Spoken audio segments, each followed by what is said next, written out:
ఈ పొద్దు రేపు దోస్తానైనా చుట్టాలైనా ఇక పాలోళ్ళైనా కులపోళ్ళైనా అందరి వెనకలనో ముంగలనో ఒక్కటే మాట అంటారు, అరే నీతోని ఏమైతుంది రాబాయ్ అని. ఇక కాల్లో చేతిలో బాగలేకపోతే ఇంక జర ఎక్కువ ఎక్కిరిస్తారు. మరి గట్ల ఎక్కిరించేటోళ్లకు గీ అన్న సక్సెస్తోని గిట్ల బుద్ధి చెప్పిండు. మళ్ళా మనిషి తలుచుకుంటే ఏది అడ్డం వచ్చినా ఏమైనా సాధించవచ్చు అని చెప్పి ఈ అన్న నిరూపించిండు మళ్ళా.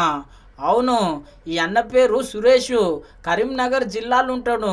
కొన్నేళ్ల కింద యాక్సిడెంట్లా కాలు పోతే కాలు లేకుండానే బతుకు ఎల్లదీస్తున్నాడు మళ్ళా. అంతకుముందు లారీలు, బస్సులు, ట్రాక్టర్లు, ఆటోలు అన్ని నడిపిండు మళ్ళా.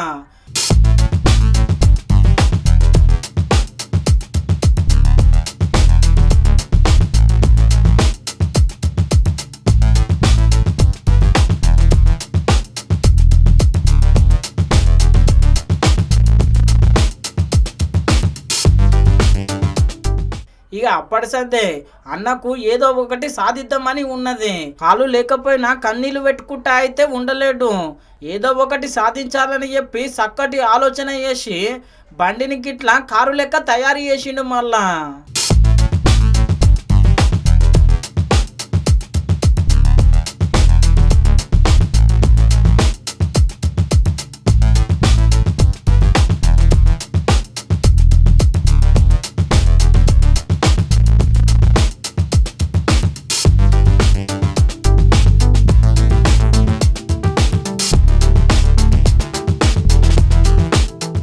చూసిరు కదా, బండి అంటే అసలు ఎవరు గుర్తుపట్టరు. గా లెక్కన అచ్చం కారు లెక్కనే తయారు చేసిండు మళ్ళా. ఈ పొద్దు రేపు కారు కొనాలంటే లక్షల రూపాయలు పెట్టాలి. అసొంటిది అన్న ఆలోచన చేసి గీ లెక్కన తయారు చేసిండంటే నిజంగా సూపర్ పో అంటున్నారు. ఇప్పుడు అన్న కుటుంబం మొత్తం గిదే కార్ల తిరుగుతున్నది మళ్ళా. ఇక తొవ్వపొంటి కనిపిస్తే చాలు అందరూ అన్నతోని సెల్ఫీలు దిగుతున్నారు.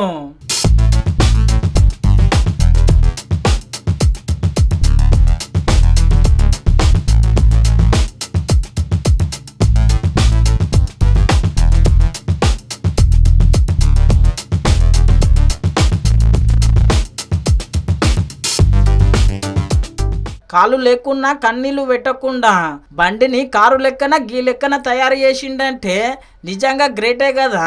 అందుకే అందరూ ఇప్పుడు అన్నకు జై జైలు వలుకుతున్నారు మళ్ళా.